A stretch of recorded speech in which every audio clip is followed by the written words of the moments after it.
sitter for tomorrow's Aaron's 312 NASCAR Nationwide Series race.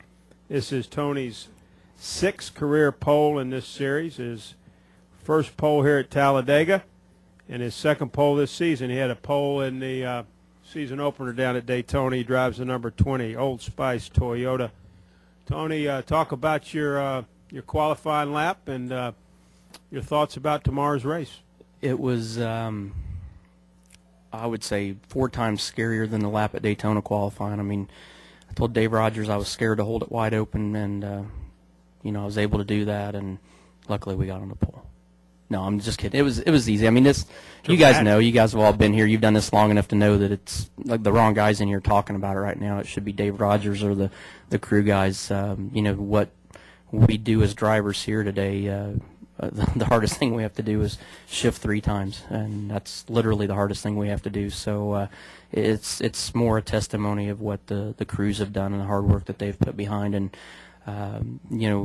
even though I haven't been in a car every week, if you look every week that Joe Gibbs Racing's effort with the Toyotas this year in the Nationwide Series, they've been the car to beat, whether it's the 18 car or the 20 car.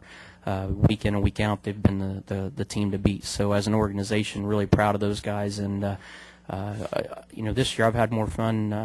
I've enjoyed running in the series more and more. And the last couple of years it's been with Kevin Harvick, and coming back and running more races with JGR this year. It's even that much more fun. Just being with our own guys and guys that we see week in week out. I felt like a traitor the last couple of years driving for Kevin and Delane and not driving for our own organization. So this year I don't feel as guilty. Questions for Tony? If you've got one, raise your hand. We'll bring you the wireless. Any questions for Tony? We've got one right over here. Mike Muller with the Winston-Salem Journal, and I apologize for walking off yesterday. I appreciate you doing that. You did a great job. I mean, you've done a fantastic job all week. I mean, this is your 4th press conference, and for what we in hear, almost 24 hours, actually. So absolutely, yeah. I mean, setting a record. It's unprecedented at this level of racing so far. For a guy that says he wants to leave, maybe, and do all this other stuff, how can you? I do though. About Sunday this? I'm going to leave, and I'm going to go do something else Monday, and then the next weekend I'm going to come back and do this again. But and after as devastated as I was after you leaving without just saying, hey, I'm leaving. I got all I need to do, and I felt like my efforts yesterday were kind of worthless and everything. But the fact that you've said what you've said today, I mean, I can actually go to sleep tonight and get ready for both the race tomorrow and qualifying the Sprint Cup side, and not have another sleepless night wondering what did I do to make Mulhern mad that he left early and didn't even say thanks or goodbye or anything like that. So I'm looking forward to a great night's sleep now because of this. Wow. What the hell was your question again?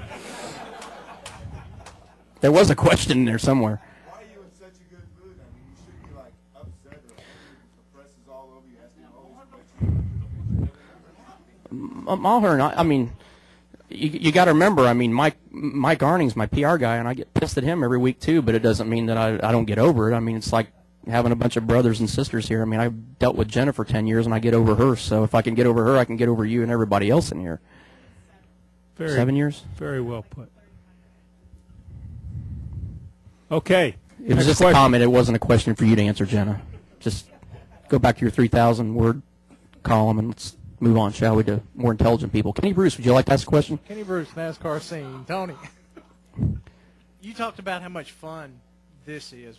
What about this series is it that you enjoy so much that you can't carry over? Why is it? Why does there seem to be such a difference?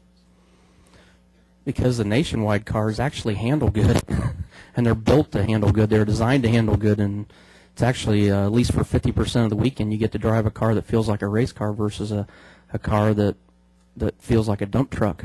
So that's what's nice about it in all reality. And it doesn't mean that my particular brand, I mean, I think everybody, with the exception of Carl Edwards, who thinks we're all speaking out of turn anyway when it comes to the car tomorrow. But these things at least are fun to drive because they still have downforce and they still have grip and they still feel like race cars, where we're all still trying to figure out what the COT cars want to feel good and to make them, drive good around the racetracks. So it's nice to go back to a car on Saturday that we've had histories with and that actually feel good again. So it's nice. I mean, it's not, like we said, every race this year, the Joe Gibbs Racing Toyotas have been fast in this series. So it's nice when you know that you show up for a weekend that you're going to be running the Nationwide Series, that you're getting in cars that have been the cars to beat all season up to this point.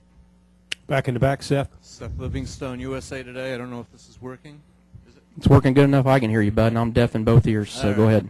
So you go out and run a great practice lap this morning, and you win the pole here in the Nationwide Series. How much will the depth of an organization, the ability to compete on different levels, impact your decision on where you wind up, if at all? Well, you obviously have to look at that. I mean, I've had a 10-year history with JGR and won 2 championships and over 30 races in the Cup side. So you don't just throw all that out of the equation. I mean, you weigh that in very heavily. So